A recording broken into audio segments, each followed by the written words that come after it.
University వాళ్ళు ఇచ్చారు, సంతోషం.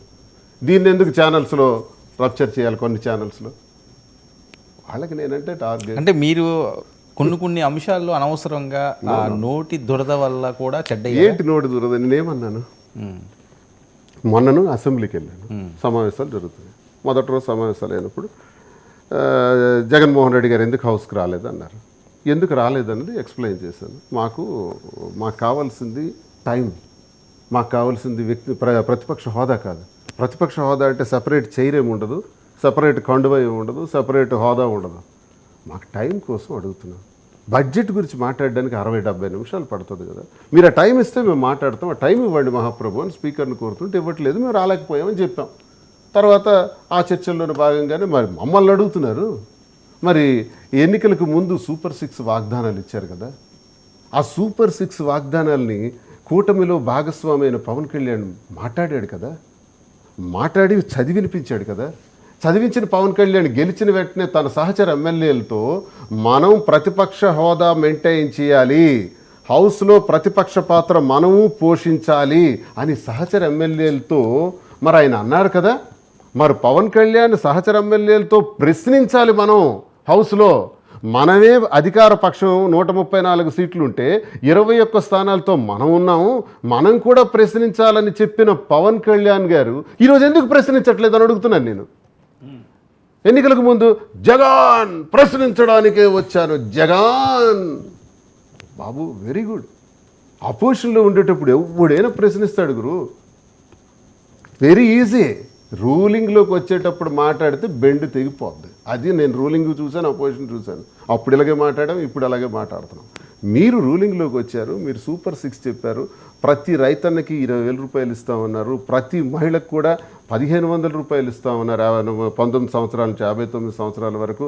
ప్రతి బిడ్డకు కూడా స్కూలుకు పంపించే ప్రతి బిడ్డకు కూడా తల్లికి వందనం ఇస్తామని చెప్పారు. ప్రతి నిరుద్యోగికి 20 లక్షల మందికి 3,000 రూపాయలు చొప్పున ఇస్తామన్నారు. ఫ్రీ బస్ అన్నారు. ఒక బడ్జెట్ అయింది, రెండో బడ్జెట్ కూడా అయిపోయింది. బడ్జెట్లో ఎలకేషన్ కూడా పెట్టలేదు. బడ్జెట్లో ఎలకేషన్ కూడా మీరు అన్న స్కీమ్స్కి పెట్టకుండా కాలయాపన చేస్తున్నారు. ఏంటబ్బా, ఎందుకు మీరు ప్రశ్నించరు?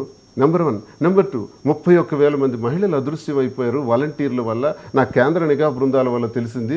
ఆ 30 అని అన్నారా మీరు? మరి ఆ 31,000 మందిలో పవన్ కళ్యాణ్ టార్గెట్ ఆయన అన్న మాటలకే ఒక్కళ్ళనే తీసుకొచ్చారా? సరే, ఆయన అన్న మాటలు పోనీ అన్నారు కాబట్టి, మీరు ఎమ్మెల్సీ కాబట్టి పెద్దల సభలో మీరు మాట్లాడారు అనుకుందాం, లేదా బయట మాట్లాడారు అనుకుందాం, ఇది తప్పండి. కానీ ఎటువంటి ఆధారం? అవును డాక్టర్ వర్మ గారు, నేను ఈ మాట అడిగాను కదా, నా మీద 26 పైసలు కేసులు వేశారు. ఒకవైపు డాక్టరేట్, ఒకవైపు కేసులు పడ్డాయి. కేసులు పడేదానిలో నేను డీజీపీ గారికి లెటర్ కూడా పెట్టాను.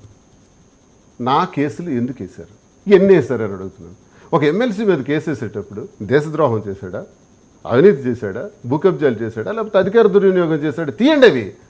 పవన్ కళ్యాణ్ గారికి విమర్శించారంట మీరు. స్వర్గం నుంచి దిగి వచ్చారా? విమర్శించమా? నా బాధ్యత అది, ఇట్స్ మై రోల్.